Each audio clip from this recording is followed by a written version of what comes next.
Nous voici de retour pour conclure ce webinaire sur l'intelligence artificielle en médecine organisé par l'AMUB. Nous avons vu aujourd'hui que l'intelligence artificielle, créée depuis de nombreuses dizaines d'années par Sir Alan Turing et ses successeurs, est une technologie qui permet aux médecins de faciliter le processus naturel.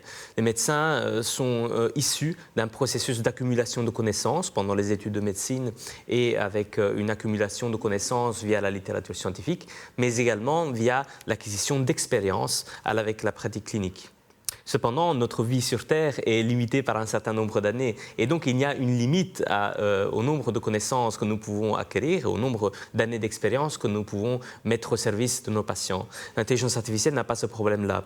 Elle peut apprendre en un rien de temps des quantités formidables d'informations et pouvoir les mettre au service des patients. Nous avons vu qu'en médecine, l'intelligence artificielle a un intérêt multiple et peut à la fois améliorer la qualité des soins des patients en permettant des meilleurs diagnostics, des meilleures prédictions, des meilleures préventions des maladies, permettant aux médecins donc de détecter finalement quand une maladie va se compliquer pour le patient, pouvoir la prévenir des dizaines d'années à l'avance. L'IA permet aux médecins d'augmenter leurs compétences, permettre de réfléchir de façon différente, des façons qui n'étaient pas introduites chez le médecin auparavant. On peut utiliser l'IA pour finalement soutenir les processus de soins, que cela soit à l'hôpital ou que cela soit en médecine générale. L'IA peut permettre aux médecins et aux soignants au sens large de dégager du temps pour des tâches à haute valeur ajoutée. Nous le savons, l'administration et l'administratif dans les soins de santé est quelque chose qui freine les soignants pour passer du temps face à face et au lit du patient au contact avec le citoyen. L'IA peut résoudre ces problèmes. Nous avons vu comment cette intelligence artificielle finalement n'est pas quelque chose qui est distante des médecins, n'est pas quelque chose de fantastique ou quelque chose de mythique. Non, c'est quelque chose qui va permettre aux médecins de devenir plus humains. Et nous l'avons vu avec notre baromètre de l'IA, de l'adoption de l'intelligence artificielle dans les hôpitaux en Belgique. Nous avons mené avec AI for Belgium et Ivor Health et des partenaires comme le spécialiste EY que les hôpitaux veulent activer ce processus d'adoption de l'intelligence artificielle pour faciliter les processus de soins, pour faciliter les processus administratifs et pour pouvoir soutenir la santé publique des citoyens. Nous avons vu également que l'intelligence artificielle, elle a beaucoup de challenges dans le monde aujourd'hui. Nous avons une technologie qui est principalement pilotée par des compagnies, mais nous devons replacer au cœur du développement et au cœur de l'adoption de l'intelligence artificielle l'université, l'hôpital et la médecine générale. Ça, c'est un point très important.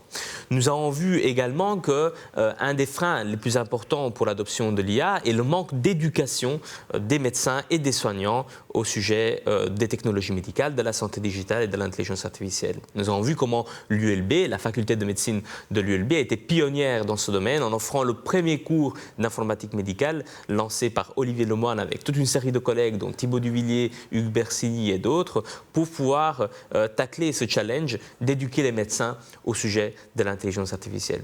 On le voit après 5-6 ans de cours, les médecins peuvent apprendre l'intelligence artificielle, ils peuvent apprendre les statistiques médicales, l'apprentissage machine et l'apprentissage statistique pour promouvoir les nouvelles technologies au sein de leur milieu de soins.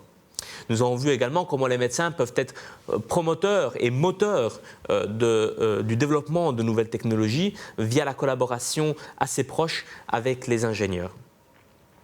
Nous avons vu comment l'intelligence artificielle et le numérique sont au cœur de l'innovation en médecine générale, puisqu'ils peuvent permettre aux médecins généralistes d'avoir une vue d'ensemble sur la population qu'ils soignent et pour pouvoir s'améliorer dans leur prise en charge des maladies, que cela soit chez les patients qui viennent une fois de temps en temps ou chez les patients chroniques qui nécessitent énormément d'attention médicale.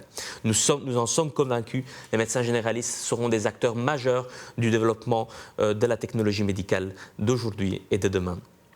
Nous avons vu également pour conclure que l'innovation est un domaine qu'il faut enseigner aux soignants et en particulier aux médecins pour pouvoir permettre de A à Z le développement de nouvelles technologies qui vont améliorer la façon dont on va soigner les patients pour demain. Nous avons vu également que nous avons des projets en cours d'éducation des médecins et des soignants ainsi que de toute personne intéressée par les soins de santé via l'implémentation d'un nouveau certificat interuniversitaire en intelligence artificielle et santé digitale partagé entre l'ULB et l'UMOS qui commencera en septembre 2022. Et au niveau national, la plateforme AI for Belgium via le groupe de travail santé et AI for Health, nous menons le combat au jour le jour pour promouvoir l'adoption de l'intelligence artificielle au cœur de la Belgique et au cœur de l'Europe. Je vous remercie pour votre attention et n'hésitez pas à nous contacter si vous avez des questions supplémentaires après la fin de ce webinaire. Je vous souhaite un excellent week-end et une bonne fin de semaine.